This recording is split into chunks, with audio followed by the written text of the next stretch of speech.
Halo, kami dari kelompok 6 akan mempresentasikan tentang difusi inovasi. Adapun anggota kelompok kami yaitu Kadin Wira Astanu, Elizabeth Marintan, Nadia Pratiwi Harahap, dan Tesalonika Lumban Tobing. Selamat menyaksikan.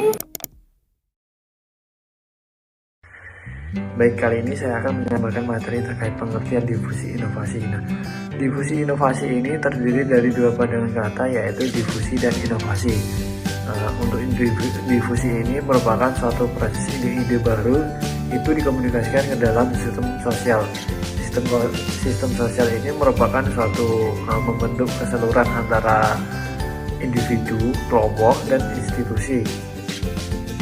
Sedangkan inovasi merupakan suatu tindakan yang posisional bagaimana inovasi itu diarahkan, di mana tindakan dipandang sebagai tindakan yang inovatif atau hal yang baru, tergantung bagaimana latar belakang sosial tindakan yang diarahkan. Nah, sehingga dapat disimpulkan bahwa dari dua pandangan kata ini, yaitu difusi inovasi merupakan suatu penyebaran inovasi melalui saluran tertentu dalam kurun waktu tertentu dan kepada sistem sosial yang di dalam lingkungan masyarakat. Nah, itu tadi terkait pengertian difusi inovasi. Baiklah, saya akan menjelaskan materi selanjutnya, yaitu kurva adopsi inovasi. Yang pertama adalah inovator.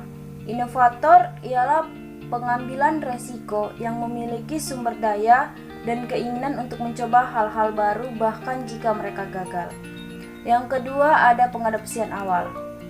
Mereka cenderung selektif tentang teknologi atau produk mana yang mulai mereka gunakan. Ini dianggap sebagai satu untuk memeriksa untuk informasi baru dan mengurangi ketidakpastian orang lain tentang teknologi baru dengan mengadopsinya. Yang ketiga, mayoritas awal.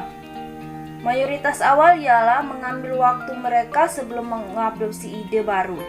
Mereka bersedia mengumpulkan atau merangkulnya selama mereka mengerti bagaimana itu cocok dengan hidup mereka. Yang keempat ada mayoritas akhir. Mengadopsi sebagai reaksi terhadap tekanan teman sebaya, normal yang muncul, atau kebutuhan ekonomi. Sebagian besar ketidakpastian di sekitar ide harus diselesaikan sebelum mereka mengadopsi. Yang kelima, terlambat atau tertinggal.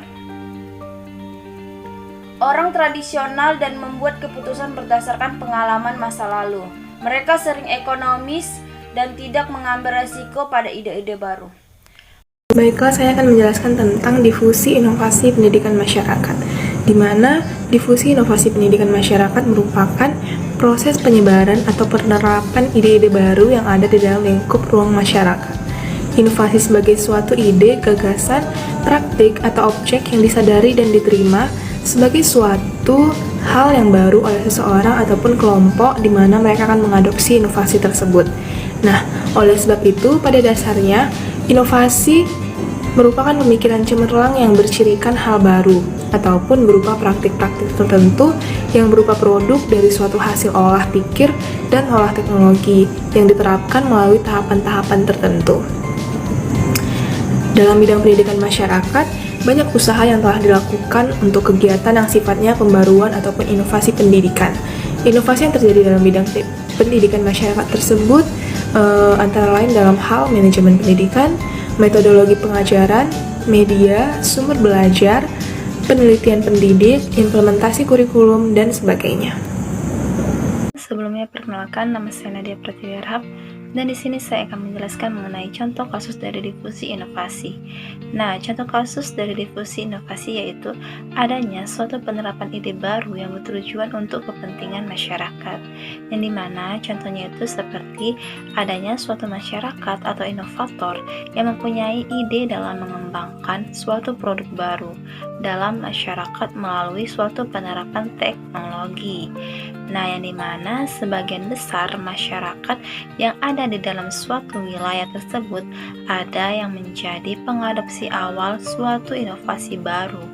Nah, kemudian pengadopsi awal tersebut akan memberikan difusi-difusi kepada mayoritas awal dan mayoritas akhir. lahir. Dan juga dalam masyarakat tersebut ada juga masyarakat yang tidak terpengaruh sama sekali terhadap inovasi-inovasi baru tersebut, yang dimana masyarakat tersebut dikenal dengan masyarakat tertinggal.